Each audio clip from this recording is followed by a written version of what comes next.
السلام عليكم ورحمة الله وبركاته. أعزائي طلبة وطالبات التعليم الجامعي وما قبل الجامعي، لكم أنا أستاذ محمد كمال رئيس مجلس الإدارة لمنصة MK. والنهارده احنا معانا الدكتور سعد المصري رئيس مجلس إدارة مجلس علماء مبدعي مصر والعرب ودكتور الفلسفة وعلم النفس. اهلا وسهلا بك استاذ محمد. انا طبعا سعيد جدا بوجودي في منصه MK برئاسه الاستاذ العظيم السفير محمد كمال. دايما متفرد كده من نوعه في تقديم كل ما هو جديد. عندنا هنا في منصه MK فعلا متعه التعليم اينما كنت. الهيئه الخاصه بالتدريس بيقدموا مواد علميه تفيد الطالب في حياته الشخصية، في حياته العلمية، في حياته العملية.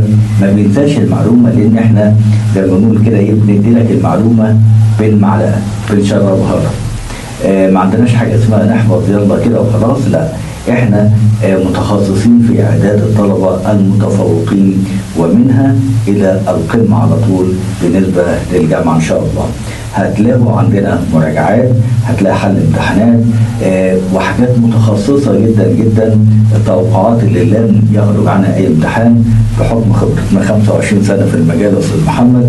فإن شاء الله تتمتعوا معنا، وتحياتي لكم جميعا طلبة الثانوية العامة الفيلسوف سعد المصري.